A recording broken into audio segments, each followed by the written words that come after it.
Hello बच्चों, welcome to MR classes. तो आज हम लेकर के आ चुके हैं क्लास 10th फिजिक्स का विद्युत धारा चैप्टर विद्युत धारा, जिसका बहुत ही इम्पोर्टेंट क्वेश्चन हम लोग करेंगे आज। लगभग 50 क्वेश्चन है हमारे पास, जो कि 2 लेक्चर में हम करेंगे। तो चलिए देखते हैं पहला प्रश्न क्या कहता है। निम्न में से कौन अर्धचालक नहीं है? निम्न में से कौन अर्धचालक नहीं है? तो आप इसका आंसर दीजिए, अर्धचालक कौन नहीं है। इसका आंसर होगा ऑप्शन नंबर सी, पारा। तो चलिए बढ़ते हैं अगले प्रश्न की ओर। अगला प्रश्न है, वोल्ट एम्पियर प्रदर्शित करता है। वोल्ट बाई एम्पियर प्रदर्शित करता है। तो इसका आंसर क्या हो जाएगा? इसका आंसर होगा ऑप्शन नंबर सी, ओम। ऑप्शन नंबर सी, ओम। तो चलिए बढ़ते हैं अगले प्रश्न की ओर। अगला प्रश्न है, विद्युत प्रतिरोध का मात्रक है। विद्युत प्रतिरोध का मात्रक क्या है? विद्युत प्रतिरोध का मात्रक, तो इसका मात्रक हो जाएगा ओम। ऑप्शन नंबर सी। तो नए हैं तो चैनल को सब्सक्राइब करें और वीडियो को शेयर करें। तो चलिए देखते हैं अगला प्रश्न। विद्युत धारा का मात्रक होता है। विद्युत धारा का मात्रक क्या होता है? तो इसका आंसर होगा एम्पियर होता है। क्या होता है? एम्पियर होता है। तो चलिए देखते हैं अगला प्रश्न। अगला प्रश्न है, 1, 2 और 3 ओम के 3 प्रतिरोध को श्रेणी क्रम में जोड़ने पर समतुल्य प्रतिरोध होगा। समतुल्य प्रतिरोध होगा, क्या होगा? तो देखिए इसका फॉर्मूला होता है आर इक्विवेलेंट बराबर R1 plus R2 plus R3। तो देखिए आपको R1 दिया हुआ है 1, R2 दिया हुआ है 2, R3 दिया हुआ है 3। तो इसका आंसर क्या हो जाएगा? 6 ओम। क्या हो जाएगा? 6 ओम। तो option D is right answer. तो चलिए बढ़ते हैं अगले प्रश्न की ओर। अगला प्रश्न क्या कहता है, विभवांतर का एसआई मात्रक क्या होगा? विभवांतर का एसआई मात्रक, तो इसका आंसर होगा वोल्ट। तो चलिए देखते हैं अगला प्रश्न। अगला प्रश्न है प्रश्न नंबर 7, विभव का मात्रक है। विभव का मात्रक क्या है? विभव का मात्रक है ऑप्शन नंबर डी, वोल्ट। इसका भी मात्रक वोल्ट। चलिए देखते हैं अगला प्रश्न। अगला प्रश्न है, 100 वाट 220 वोल्ट के विद्युत बल्ब के तंतु का प्रतिरोध क्या होगा? तो देखिए इसका क्या होगा आंसर। देखिए इसका फॉर्मूला होता है R equal to V square by P. तो आपको देखिए वी दिया हुआ है 220, तो 220 का आप स्क्वायर कीजिए और देखिए पी भी आपको दिया हुआ है, जिसको शक्ति बोलते हैं हम, 100 वाट।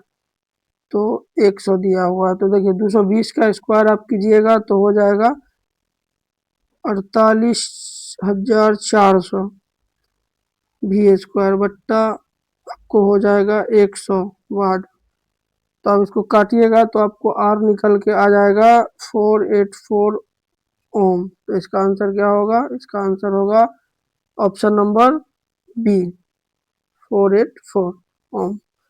तो चलिए देखते हैं अगला प्रश्न। अगला प्रश्न क्या कहता है? अगला प्रश्न देखिए, प्रश्न नंबर 9, टंगस्टन निम्नलिखित में से किस ताप पर पिघलता है? तो इसका आंसर होगा option number C, 3500 Celsius. 3500 Celsius. चलिए देखते हैं अगला प्रश्न। अगला प्रश्न क्या कहता है, विद्युत शक्ति का मात्रक है। विद्युत शक्ति का मात्रक क्या है? वाट। चलिए देखते हैं अगला प्रश्न। अगला प्रश्न है, प्रतिरोध का एसआई मात्रक क्या होगा? प्रतिरोध का एसआई मात्रक, जैसा कि आप पढ़े होंगे, इसका एसआई मात्रक होगा ओम। तो चलिए देखते हैं अगला प्रश्न। अगला प्रश्न क्या कहता है? अगला प्रश्न है, 12 भी विभवांतर के 2 बिंदुओं के बीच 2 कूलम्ब आवेश को ले जाने में कार्य किया जाता है। तो इसका आंसर देखिए क्या होगा। देखिए आपको दिया हुआ विभवांतर दिया हुआ है, विभवांतर आपको दिया हुआ, भी दिया हुआ कितना, 12 वोल्ट दिया हुआ, और आपको चार्ज भी दिया हुआ है 2 कूलम्ब। ठीक है, तो देखिए कार्य वर्क बराबर होता है चार्ज वाई विभवांतर। तो देखिए चार्ज इंटू विभवांतर, तो चार्ज आपको दिया हुआ 2 कूलम्ब, विभवांतर है 12, 12 दूनो 24 जूल। तो इसका आंसर क्या होगा? Option number B, 24 joule. तो चलिए बढ़ते हैं अगले प्रश्न की ओर। अगला प्रश्न है, सेल के विद्युत वाहक बल का मात्रक होता है। क्या होता है सेल के विद्युत वाहक का मात्रक? तो इसका आंसर हो जाएगा आपको ऑप्शन नंबर बी, वोल्ट।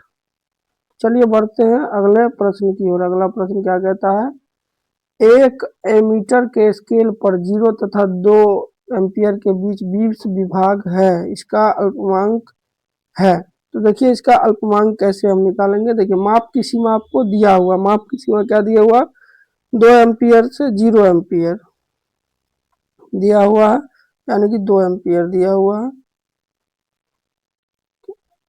देखिए क्या दिया हुआ है, 2 एम्पियर से 0 एम्पियर आपको माप की सीमा दिया हुआ है। 2 माइनस 0 एम्पियर तो हो गया 2 एम्पियर, और कुल विभाजन कितना है, 20 है, मतलब अल्पमांक बराबर हो जाएगा आपको 2a वट्टा में 20, इसको काटिएगा तो 0.1 एम्पियर हो जाएगा। चलिए बढ़ते हैं अगले प्रश्न की ओर। अगला प्रश्न है, आवेश का ऐसा मात्रक होता है। आवेश का ऐसा मात्रक क्या होगा, कूलम्ब। क्या होगा, कूलम्ब।